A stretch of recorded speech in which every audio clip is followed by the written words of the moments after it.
Being gay, being out, being queer is such a cool thing. And yes, there are tough aspects of it, but you have a community. There's so many heart-wrenching, heartbreaking stories, and those are so valid. But also there's a lot of stories of joy.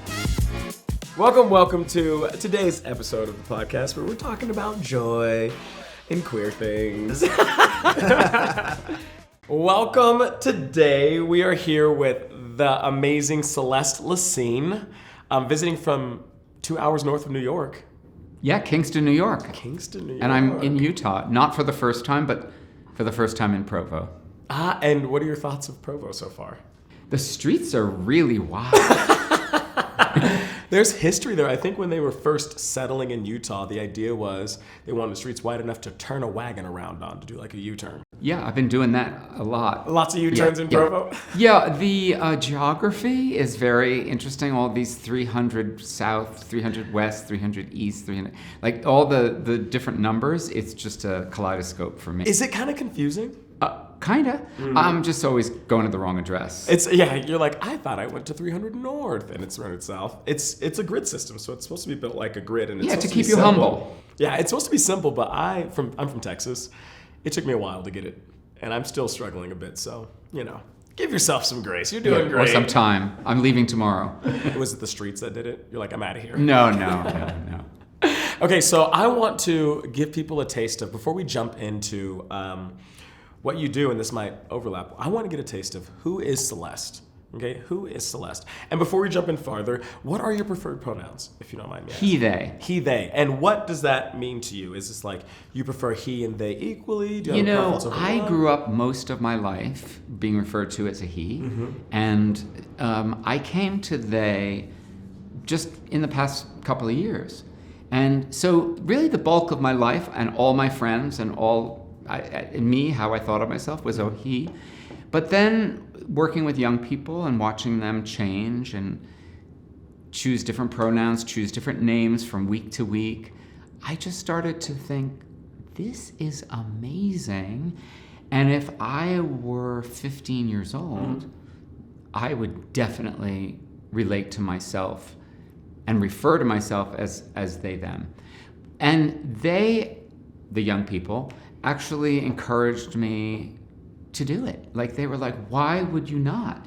And I was like, oh gosh, I'm so old. And they were like, no, and you changed your name, it's so great. And so, about a year, maybe a year and a half ago, we were doing these online workshops because of the pandemic. We were doing all of our Future Perfect Project workshops online. And so I was in a room with them, in a Zoom room, 2 or 3 times a week. And, it was kind of a miracle to watch them change and grow. And I thought, well, why aren't I doing that? Okay, that's beautiful. And with their encouragement, I decided to change my name and my pronouns. And, I think it's one of the reasons why older people are reluctant to be around younger people, because they force you to ask yourself, wait, who am I? So in answer to your question, who is Celeste Lecesne, that's like an interesting question, because even at this late date in my life, I'm revising my definition of who I am. So he, they is basically for all my old friends who are too lazy to try. It's no big deal. Yeah. Or somebody said, oh, so you're a codependent non-binary person. Okay. So the he is for the people, so it's not hard for them. But inside myself, I think of myself as a they, them. It's such an incredibly liberating option. I love that. Maybe it comes from my religious background, but I think of growth as a two-way road. It's not just like someone gives you something and you grow, but it's like this two-way process. It's like the formation of a tornado is like cool and warm air, and like everyone grows. So I love that like you're working with young people, and also they're like working on you. Oh, absolutely. And I think it's why people are reluctant to work with them. Because when you do work with young people, and I say work, just when you're involved with young people, they challenge your assumed beliefs. They challenge the way that you think about the world and it's structured, because this gets into a bigger question or a bigger topic. The Future Perfect Project, which is the organization that tell us about it. founded. The reason I called it the Future Perfect Project was because when I was 15, being gay was a crime, it was a mental disease, and it was a sin. Wow. And I just thought that was insane. I just thought it was literally crazy. At 15, you thought that? They were talking about my love. I mean, I was clear that everyone was agreed that this was, not going to happen. Yeah. But inside myself, I knew that I was who I was, and I was not going to change. How did you know this? I feel like not many teens, not many people have this knowledge. How did you, what do you think I think many young people do have a strong sense of self. Oh, interesting. They do. I mean, you work with young people. Yeah. They know who they are. Now, nowadays they have more structure around them to support those ideas of who they are. But we come here, and by the time you're 13 or 14, you kind of have an idea of who you are, and then you test it out. It took 50 years for that story that I lived into when I was 15. It took 50 years for that to change. Wow. And still, we're not there fully, but we're there in a beautiful way. And we're sort of right at the beginning of it. And I thought to myself, I must have been living in a future that hadn't yet arrived when I was 15. Interesting. Which led me to the conclusion that these young people that, we work with, they're living in a future that hasn't arrived. And so their discomfort has a lot to do with bumping up against a world that's not of their making, right? So interesting.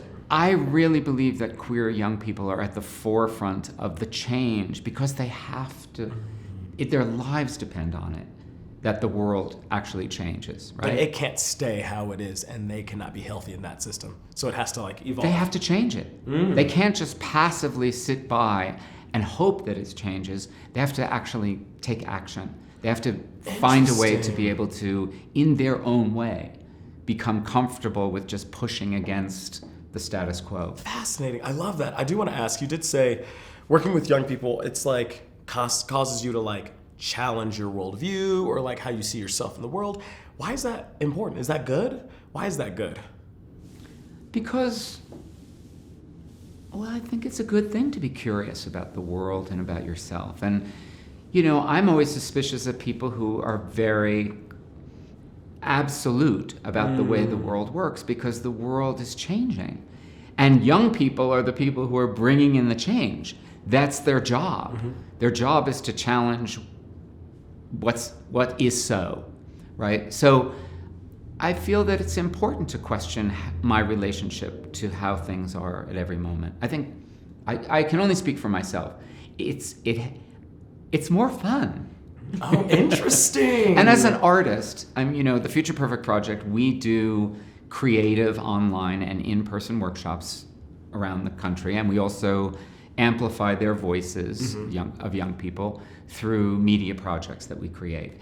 And as an artist, you always have to be challenging yourself. You always have to be trying to see something fresh. And so I don't know that it's right for everybody, but I know it's right if you're an artist. I love that. And I will even just jump on and say it is right for everybody. I mean, if you have a belief or a perspective and it's not constantly being challenged, how do you know it holds up? Yeah. And if it's good, it'll hold up. Yeah. And if it's not, what an opportunity to make it better. Yeah, and expand beyond it. Yeah, expand beyond that. You are clearly an artist. If you can hear anything they've said, clearly an artist. Okay, clearly a performer. You have a great charm about you. You were the founder, one of the founders of the Trevor Project, right? I am. Nonprofits or not, this is not your first rodeo. No, and I think it's important to point out that Trevor actually began in art. I started in the early 90s. I was living in New York City. I was an actor, and I have always created these solo shows that I would do on stage. That's a lot of work, by the way. A solo show is intimidating. Yeah, but it's my preferred means of communication. Let's put You it do that like a way. challenge.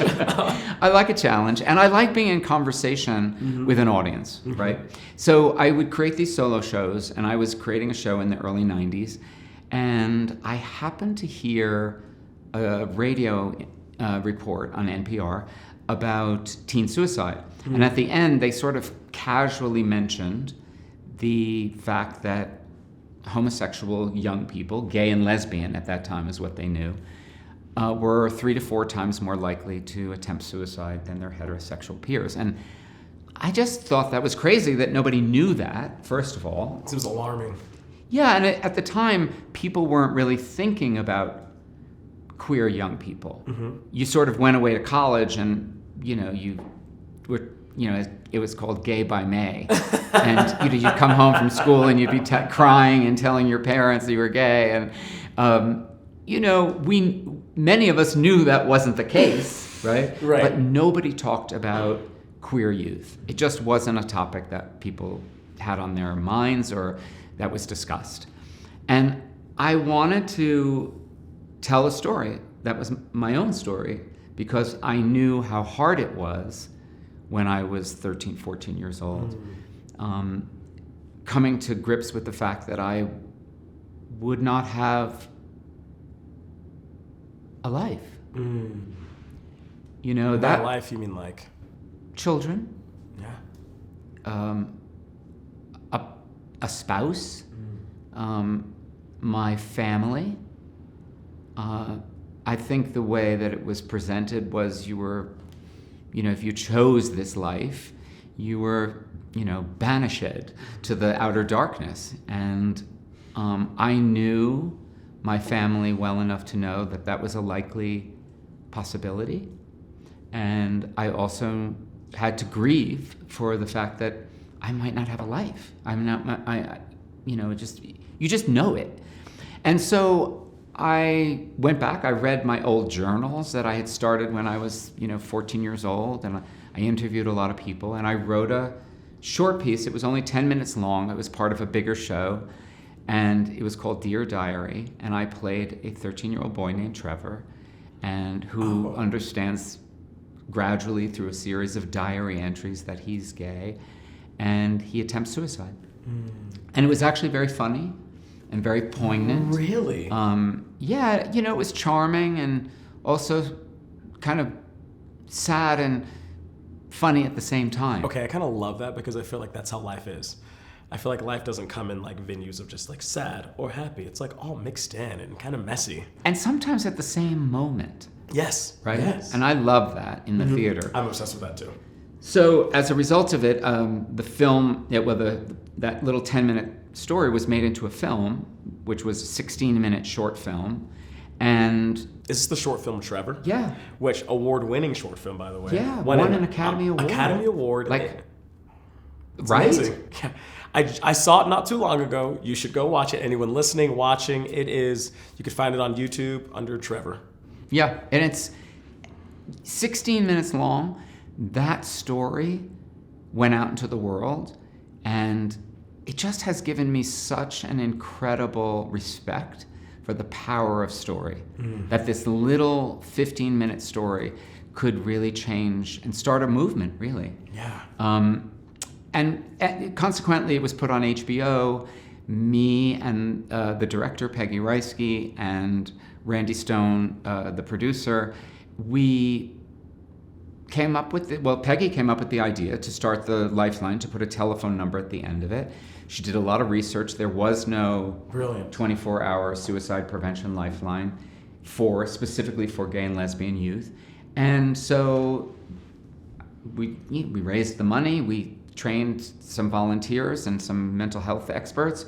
And the first night that it showed on HBO, they got over 1,500 telephone calls. Wow. Not all of them suicidal, not all of them queer, but somehow young people related to the character of Trevor.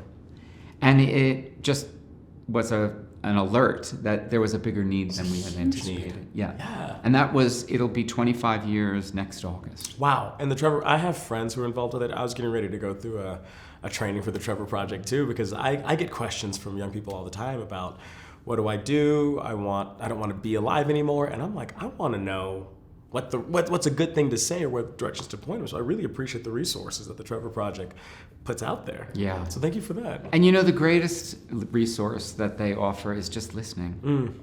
Oh, interesting. It's a huge superpower that we as human beings have and can provide for one another, and it's so simple. In a TED Talk you gave, you talked about the importance of just listening, like not sharing your opinion, not trying to tell them what to think, just taking it in. I think, what the Trevor Project was about maybe 20 years old, 15 years old. I decided to become a Lifeline counselor. Oh. Yeah, and I was for about 5 years. And a Lifeline counselor is? Somebody who answers the telephone. The Trevor Project. Yeah, and take the calls. I had never done it. Like, I'd raised money for it. I had been, I'd started it, but I'd never listened to a call. Wow, what was that like? Well, I think the thing I learned was that, listening, it's like the secret language of love, really. Just listening. Yeah.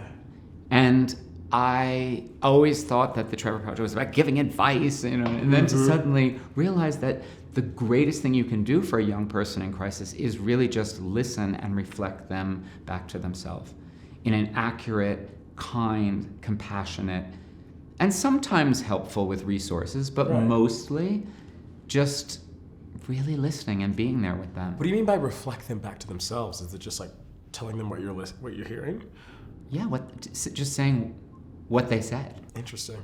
And let them know, like, I hear that you're saying that, and it's what we need as young people, is to have an accurate mirror of our words, actions, and thoughts, right? Yeah. Like, to somebody to say, wait, are you saying, or what I hear is, and just give it to them accurately.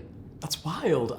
We were kind of talking about that earlier. It's like sometimes some of the best things you can do isn't necessarily like reinventing the wheel or like creating a whole new algorithm. It's like these simple human things. Yeah. Like listening and reflecting them back. Like that's, or asking for help. Yeah, or asking for help. So hard, but so simple. I think it's one of the things that young people aren't really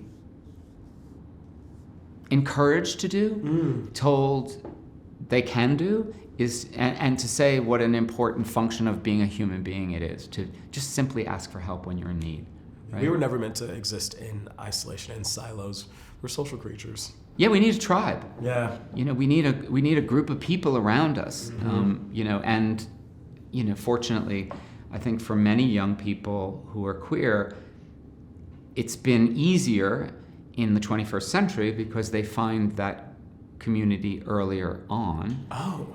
On the internet, right? Social media, they begin to look around and find people who are like them. And Andrew Solomon, wonderful writer, describes it as you're born into a vertical family, and what happens, especially with queer people, but other people who are not like their families, they have to actually go out and look for your horizontal family, and that action takes you out beyond your family earlier than you're really ready to sometimes, right? Yeah. And I think that sometimes that's a worry for parents.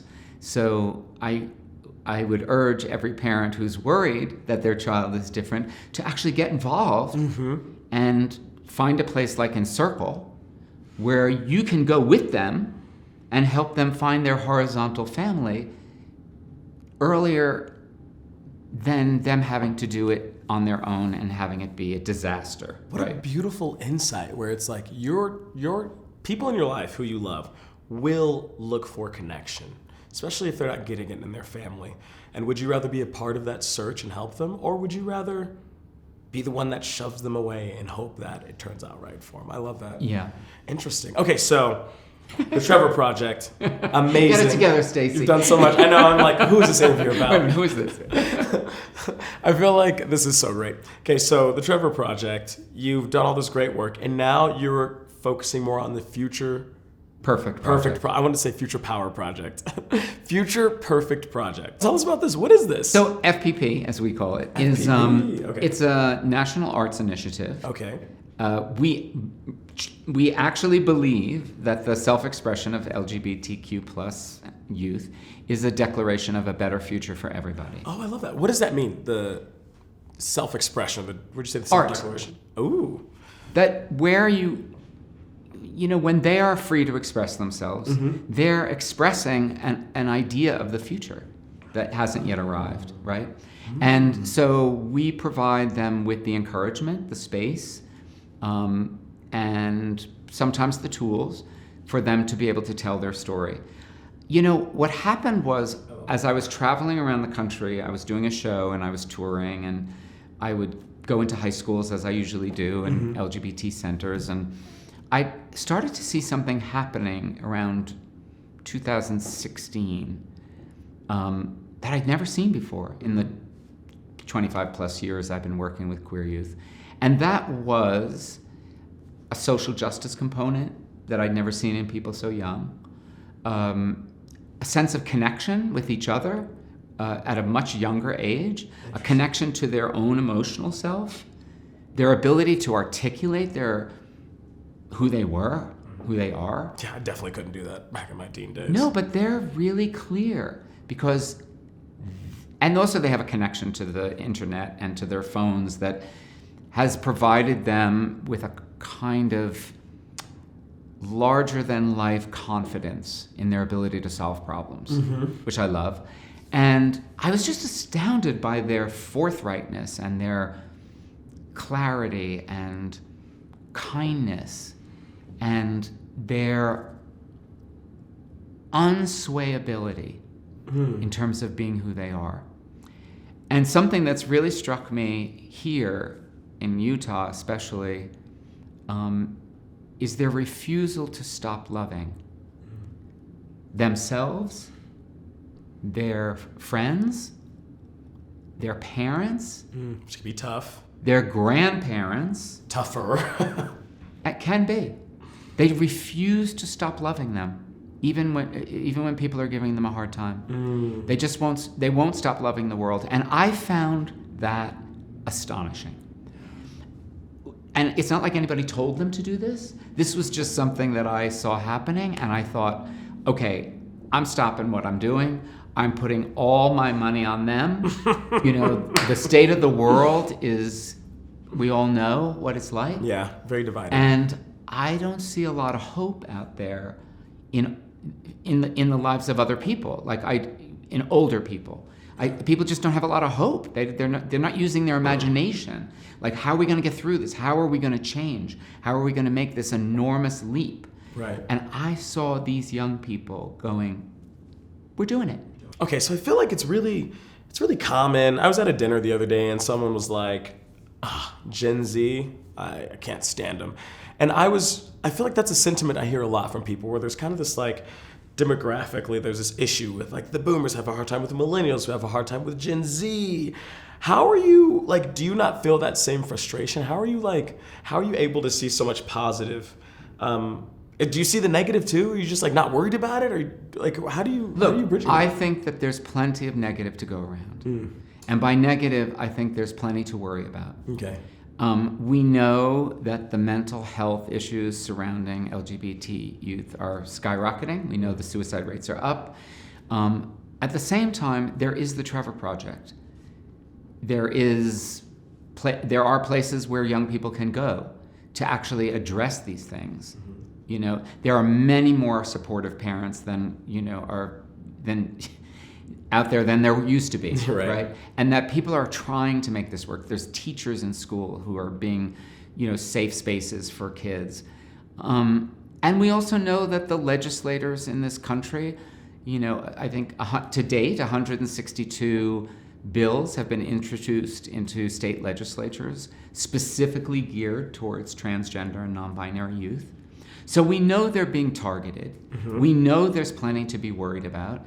And my feeling is the Trevor Project is there for the young people who are in crisis. It's a resource. But there's an army of young people out there who are doing well, who have the support of one parent, who are going to school as themselves, who are being able to have the support of places like Encircle and friends that they can have, right? Yeah. So I want to be able to take those young people and give them the mic. Give them the mic. Like empower them to... Tell us your story. Tell us what it's like to be 17 years old living in Spartanburg, South Carolina as a trans Jewish boy. Like, tell us what that is, film. Right? And you know what? That is a story that is so beautiful because that person knows who they are and they are willing to actually stand in their truth. And every time somebody is authentically themselves, it challenges other people to be authentically themselves, right? So I just know what it's done for me and the people that I'm working with who are working with these young people. And I'm like, that's good news. That's good news, and that's how the world is going to change. So I'm not unaware of the difficulties and the challenges. I'm choosing to look at the value of these young people and say, what are they doing for the world? And what they're doing for us is nothing short of actually a revolution. I love it. I love it. There's earnest humanity is contagious. It inspires us to earnestly be ourselves. I love it. Or run in the opposite direction. And I'm just trying to make it look irresistible. Really, there's a beautiful quote by the artist Tony Cate Bambara, who said, the responsibility of the artist is to make the revolution seem irresistible. Ooh. And I just, rather than sitting around worrying and fretting and saying, oh, these young people are all in trouble and they're all killing themselves, that is always the case. There will always be those worries. Yeah. But something amazing is happening this time. And it's our job to really amplify it and support it so that it can grow into something irresistible. I love it. Activist and academic Sarah Schulman, I believe, says that people won't join a movement unless they see how it's going to make their life better. Yeah. Unless it's going to see what's going to like bring them good. No one's going to join something that's like shameful or harmful to them if that's how it's perceived. I love that. Make the revolution irresistible. Ooh, I'm going to put that over my mantle. Yes. Underneath Live, Laugh, Love. And you know, one of the things we do at the Future Perfect Project is we make media projects, right? We made an album. 10 young people from around the country, they applied and went through a program with us. We paired them up with producers in their bedrooms. Wow. During the pandemic, and they recorded an album. Last month we...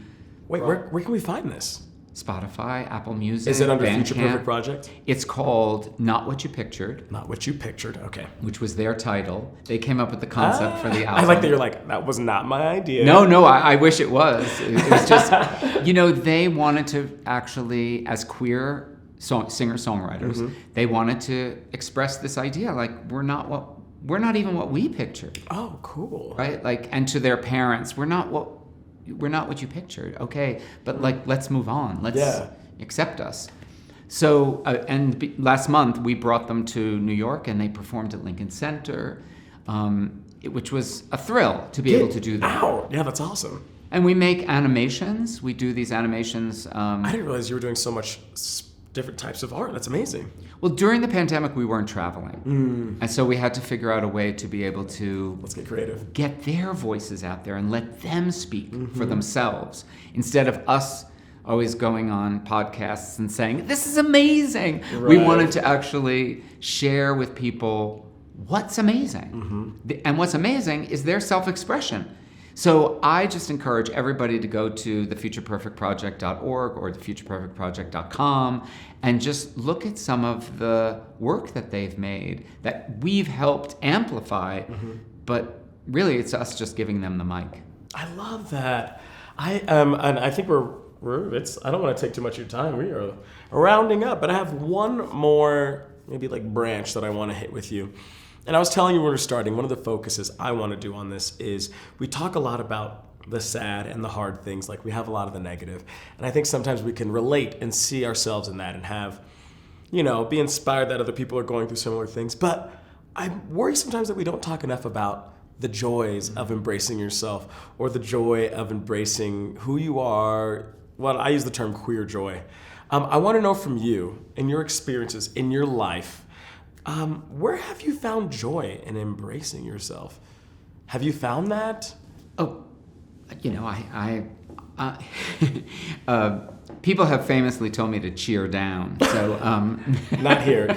We don't use that language here. I hate that term. Yeah, I think that self-discovery is the best game in town. And I think that art is one of the ways that I've used to be able to help me understand myself in relationship to the world, and also the world in relationship to me.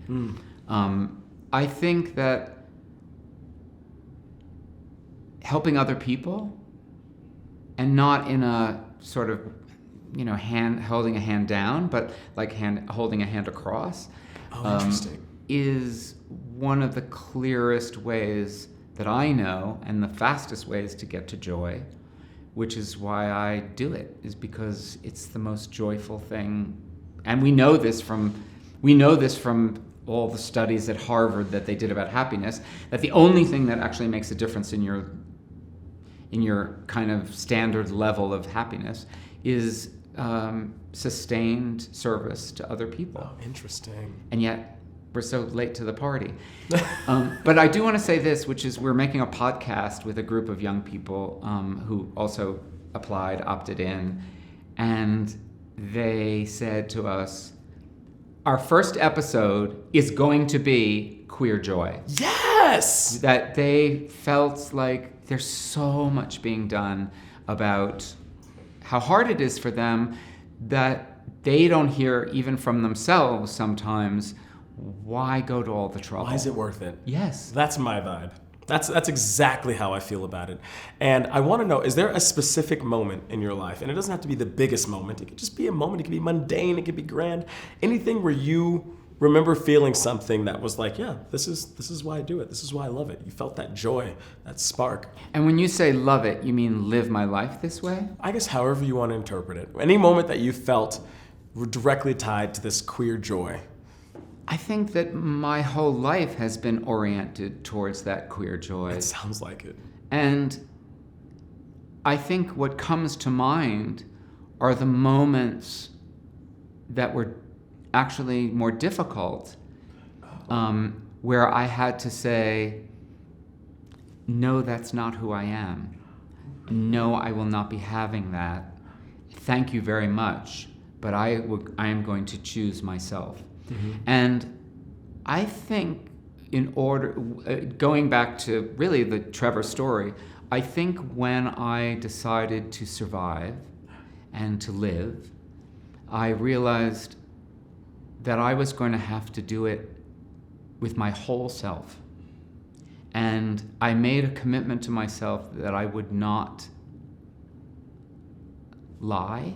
In other words, I would tell the truth about who I am, and to the best of my ability, and that I would always be myself to the best of my ability. And I knew something, and I don't know, maybe it's because I knew what it was like not to go the other route of living a half-life, right, at a very young age. And I thought, that's dangerous. That's dangerous for me. And so I think that has been my sort of North Star. Right. Is just saying, like, tell the truth about who you are. And so the moments that when I had to say no thank you to offers that were being made that might have been advantageous, but I had to only enter with part of myself. Yes. Those are the moments that come to mind. And they were hard. But what I got out of it was myself. And that's joyful. Love that. And I don't think anyone's talked about that yet.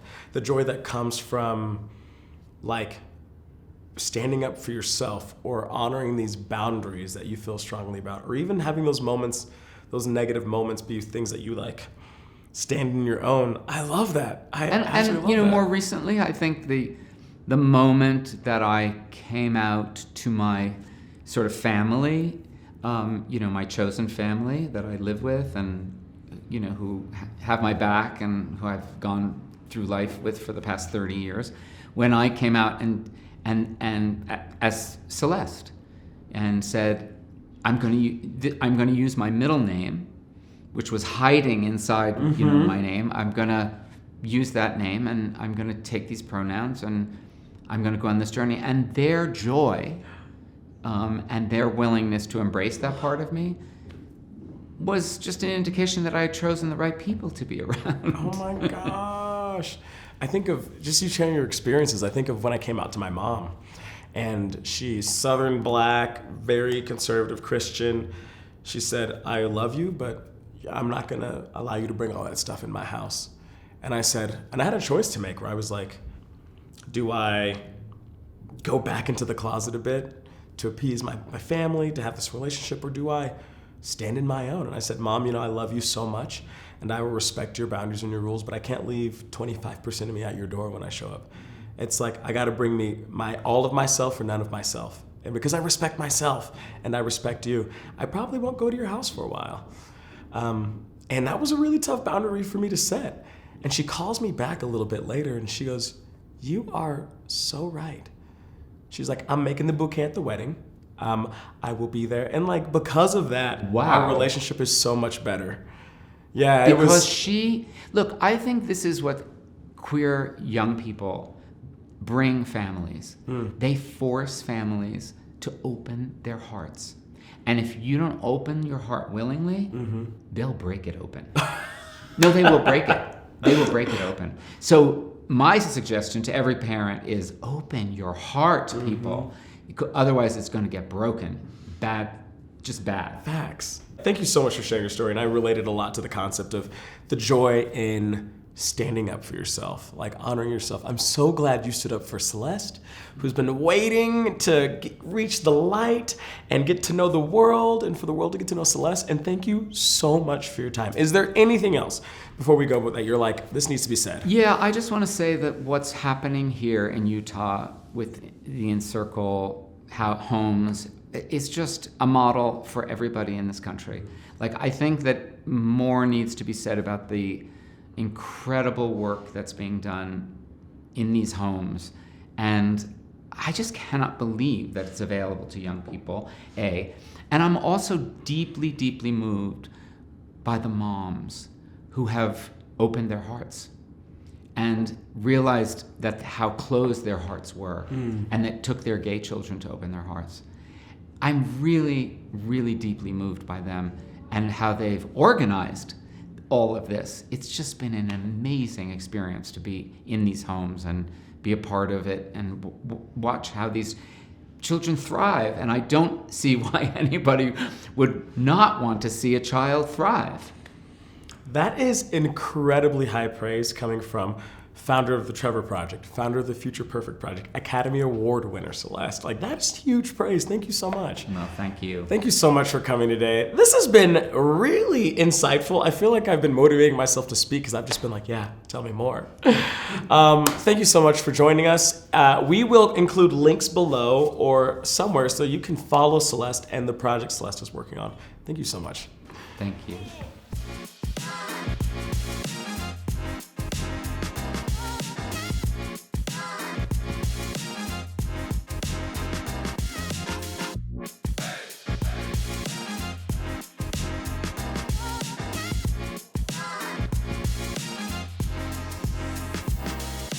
I don't know how to end this thing.